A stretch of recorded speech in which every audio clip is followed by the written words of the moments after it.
We're here today at Muncie Creek Baptist Church, and we're going to be talking about good food, good family, and fellowship. And I have with me today a friend, a longtime friend, Miss Betty Huff.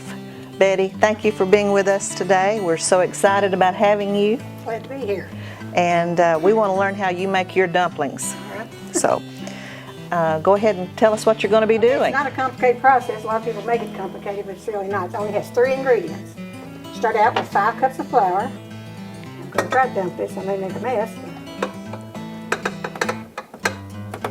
5 cups of flour. Self-rising flour. Okay, 5 cups self-rising flour. Get this off of here.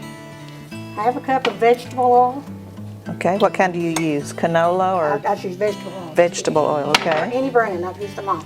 And then 1 bottle of ice cold water. Ice cold. Okay. Has to be ice cold. I don't use the whole bottle. I just use enough to get it to start balling up. When it balls up into a good soft dough, then I put water in. I like that big mixer. It's going to be a little noisy, but try not to get that flare everywhere. And you see the dough is starting to leave the sides of the dough. That's what you want it to do. Okay, I think that's good enough. Okay, so once the The dough starts leaving the bowl, you're ready to take it out. All right. So Betty, we've taken it off the dough hook, and you're getting ready to roll it out. Is that right? Okay. Now I usually take it and cut it about 1/3, so I don't want about 1/3 of my dough to roll it out at a time. Punch me off a bunch of it. You don't have to knead it.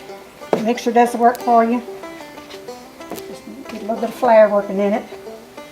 And let me get my rolling pin here floured.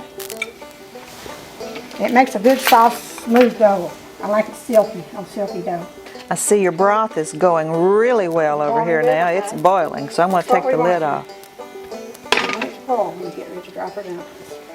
Now you roll these out almost paper thin, about an eighth of an inch or even thinner if you can. And then I cut them with a pizza roller in about 1-inch squares. Okay. So can Lay them you? on a cookie sheet that's lined with wax paper, and I just keep layering them up until I get all of them rolled out and cut. I freeze them in on this. I usually make my dumplings ahead of time and keep them in the freezer, so when I need them, I just pull them out and cook them then. So do you pull them out frozen? Do you have to thaw them first? No, you want them frozen. Frozen, Completely okay. frozen. All Drop them right. when they're frozen. So about how many would this batch make? 5 cups of It'll flour. make 2 gallons of dumplings. 2 gallons. After they've frozen on the cookie sheet, I take them and put them in gallon Ziploc bags, and it'll make about 2 gallons or two batches. I call them for probably a family of about 8. Okay. Or a big church dinner like we're having today. Well, I Okay. cooked 2 kettles today, so, All right. so I'll have plenty. Okay, then you cut it with a pizza roller, about 1-inch squares. Nothing fancy. This is something kids would enjoy doing, wouldn't they? A little Biggest messy. job is picking them up off the board and putting them on your cookie sheet one at a time. Okay.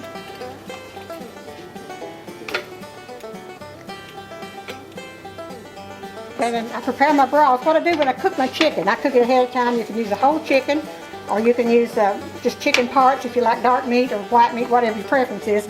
My family all likes white meat, so I use chicken breast. About 6 or 8 chicken halves breast. Cooked, and then I take it to, I let it cool.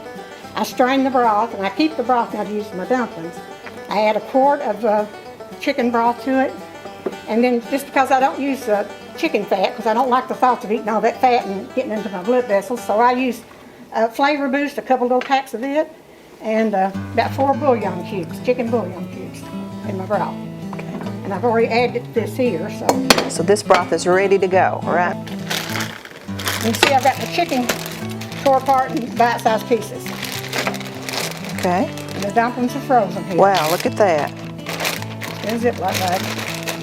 And you want to drop them into the boil, and if it slows down on the boiling, you need to let it come back up to a boil and start again. And I always use a wooden spoon, and sometimes you need to scrape them up from the bottom. You don't want them to stick, so just give them a little rake once in a while. You don't want to stir them too much because you don't want to break them all up. I can't wait to eat them. They smell good too, that broth. They're floating some of them already. They are. Now something else I do to thicken mine, sometimes the dumplings will thicken them some with flour from them, but I use what I call a slurry. Now I use a half cup or half or 3/4 cup of milk, which I add two heaping tablespoons of cornstarch to. Oh, that bit of butter in there for me, Jenny. You want the butter in here? A little bit of butter for richness, about 2 tablespoons of Woo! Okay. butter to my broth. The butter's melting. All right, folks, here's what it looks like when it's all cooked and thickened up, and I'm telling you, that looks absolutely scrumptious. So, Betty, we've cooked this now, I'd say, what, about 15 minutes, 15 to 20 minutes? I turn it off and let them just stay in the kettle for about an hour. Okay. And they absorb a lot of that liquid and puff up and get to be, because they look almost, once you get cooked about 10 minutes, they look sort of clear looking. Almost transparent. But the setting over an hour or so. Setting in the kettle for about close to 45 minutes to an hour. They get to what they need to be. They're glossy. I see you've put a little salt and pepper in there, and they're just so thick and rich and glossy looking. I'm telling you, they look wonderful.